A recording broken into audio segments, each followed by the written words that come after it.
Hi everybody. ரொம்ப நாளைக்கு அப்புறம் ஒரு பெரிய ஒரு வீடியோவில் சந்திக்கிறோம்ல. லாஸ்ட்டாக வீடியோ போட்டு 3 மந்த்தாக போயிடுது.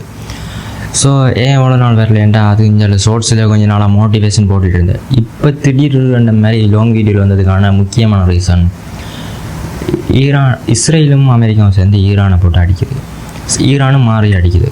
ஸோ இதை பற்றி பேசுவோம்னு நான் ஆல்ரெடி ஒரு ஃபெஸ்ட் ஸ்டேஜில் நான் ஆல்ரெடி ரெடி ஆகிட்டேன் பேச. நியூஸுகளை தேடி பார்க்குறேன்.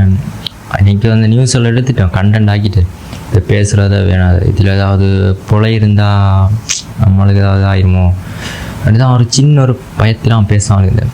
ஸோ இப்போ ஒரு வழியாக பேசுவோம்னுட்டு தான் கடுமிதாக போகுது, அதான் பேசுவோன்னுட்டு தான் நல்ல டீப்பாக உள்ளுக்கு ஆழமாகலாம் இறங்கி நல்ல விஷயங்களெல்லாம் தேடி எடுத்துகிட்டு வந்திருக்கேன்.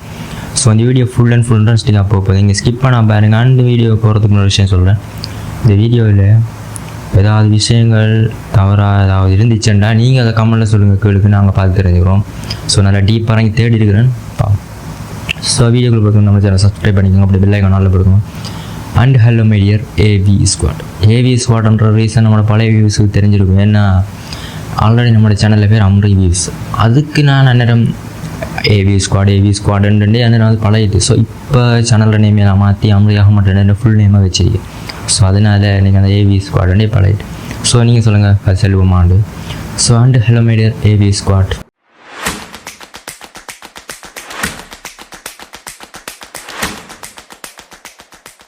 ஒரு விஷயம், இலங்கைக்கு ஸ்ரீலங்காவுக்கு அருகிலான ஒரு ஷிப் ஒன்று இல்லை, அமெரிக்காவால் தாக்கப்பட்ட ஈரான் ஷிப் ஒன்று மூழ்கிச்சு.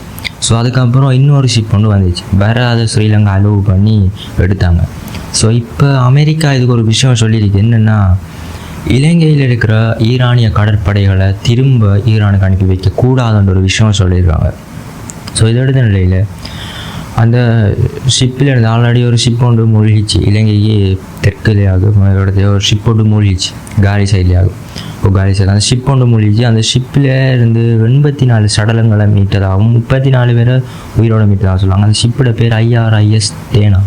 அந்த ஷிப்பிலிருந்து மீட்கப்பட்ட 84 சடலங்களையும் பரிசோதனை செய்து வருவதாக துறைமுக போலீஸார் நீதவான் முன்னிலையிலே சொல்லியிருக்கார். இப்போ அதை தொடர்ந்து சொல்லியிருக்கிறார், சடலங்களுக்கு மரண பரிசோதனை செய்யுமாறு நீதவான் காலி தேசிய மருத்துவமனை சட்ட மருத்துவ அதிகாரியிடம் நீதவான் கட்டளையாக கூறியிருக்கார். ஸோ இதை எடுத்துக்கிட்டோன்னா, இந்த இலங்கைக்கு அருகில் ஒரு ஷிப் ஒன்று மூழ்கிச்சு. அந்த இன்னொரு ஷிப் ஒன்று IRIS புஷோர் என்ற ஷிப் ஒன்று வந்துச்சு. அந்த ஷிப்பை கொழும்பு துறைமுகத்துக்கு கொண்டு செல்லப்பட்டிருக்கு. ஸோ அதிலிருந்து 208 பேரை மீட்டிருக்காங்க உயிரோடு. அதிலேருந்து மீட்ட அந்த 208 பேரையும் ஸ்ரீலங்கா நேவிக்கு சொந்தமான பெலிசர முகாமில் தங்க வைக்கப்பட்டிருக்காங்க. ஸோ இதற்கு அடுத்ததாக பார்த்தோன்னா, இந்த IRIS தேனாண்ட ஷிப்பிலிருந்து மீட்கப்பட்ட 32 பேரும் IRIS புஷர் என்ற ஷிப்பில் எடுக்கப்பட்ட 208 பேரையும் திரும்ப ஈரானுக்கு அனுப்பி வைக்கக்கூடாதுன்னு அமெரிக்க அரசாங்கம் இலங்கையிடம் சொல்லி, இதை கொழும்பில் உள்ள அமெரிக்கா தூதரகத்தின் விவகார பொறுப்பாளர் ஜோன் ஹோவெல் இலங்கை அரசிடம் இதை பற்றி சொல்லியிருக்கார். ஸோ இதுக்கடுத்து இன்னொரு விஷயம், மெயின் விஷயம் என்னென்னா, ஈரான் ஜனாதிபதி, ஈரான் பிரசிடெண்ட்டுக்கு மேலே உச்ச தலைவர், அவரை கொண்டுட்டாங்க. அது நாங்கள் எப்படி கொண்டோன்னு வர இஸ்ரேல் அமைப்பு சொல்லியிருக்கு. அமெரிக்காவுடைய இராணுவ உளவு அமைப்பிடம் இருந்து வான்பட தெரிஞ்சு கொண்டு தெஹ்ரானுக்குள்ளே 50க்கு 50 ஸ்பெஷல் ஃபைட்டர் ஜெட்ஸ் உள்ளே நுழைஞ்சி தெஹ்ரானில் இருக்கிற நிறைய இடங்கள், தெஹ்ரானில் ஒரு இடம் ஒன்று சொல்லுவாங்க, அது எனக்கு சரியாக அதில் பேர் தெரியா, அந்த இடத்துக்குள்ளே இருந்த பதுங்கல் குழிகளெல்லாம் சரியாக குறி வச்சு தாக்கிடுறாங்க. இதில் உச்ச தலைவர் அவசர காலத்தில் பதுங்க குழிகள் மேலே குறி வச்சு தொடர்ந்து தாக்குதல் நடத்திருக்காங்க.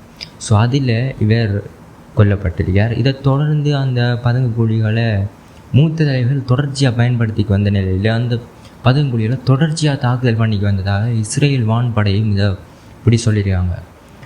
ஸோ அவங்க பயன்படுத்தின அந்த மிசைலோட நேம் சொல்கிறேன், எனக்கு அதில் நேம் எனக்கு சொல்லி மறந்துட்டு கீழே டெக்ஸ்டில் போகிறோம் பார்த்துக்கோங்க. இந்த வகையான மிசைல் இந்த விஷயம் அவங்க விட்ட உடனே வளிமண்டலத்துடைய விளிம்புக்கு போய் திரும்ப செங்குத்தாக அதோட இலக்கை நோக்கி வந்து தாக்கி அளிக்கக்கூடிய சக்தி. இது 6.5 மீட்டர் நீளமும் 1900 கிலோ எடையும் உள்ளது. இது 2000 கிலோமீட்டர் தொலைவில் இருக்கக்கூடிய எதிரி இலக்கத்தையே சரியாக துல்லியமாக போய் தாக்கக்கூடிய ஒரு சக்தி வாய்ந்த ஏவுகணையும் துல்லியமான திட்டமிடலாளியும் தான் விரை கொண்டோம் கொண்டு வர சொல்லியிருக்காங்க. ஸோ இதை பற்றிலாம் நீங்கள் என்ன நினைக்கிறீங்க? அண்ட் இந்த போர் சீக்கிரமாக முடிவுக்கு வரணும், எல்லோரும் பிரார்த்தனை செஞ்சுக்கோங்க. அண்ட் நான் கொஞ்சம் கொஞ்சமாக டீப்பாக ராஜ்யத்தில் கொஞ்சம் விஷயங்கள் உங்களுக்காக கொண்டு வந்திருக்கேன். ஸோ நீங்களும் உங்களுக்கு தெரிஞ்சதை கீழே போடுங்க. அப்படி இதில் ஏதாவது தவறுகள் இருந்தாலும் நீங்கள் கமெண்டில் கீழே சொல்லுங்கள். நீங்கள் கமெண்டில் கீழே சொல்லுங்கள், நாங்களும் பார்த்து தெரிஞ்சுக்கிறோம். ஸோ இந்த வீடியோவை கடைசி வரையும் பார்த்து எல்லோரும் நன்றி. ஆனால் அடுத்த அப்டேட் வரும், சேனலை சப்ஸ்கிரைப் பண்ணி வச்சுக்கோங்க.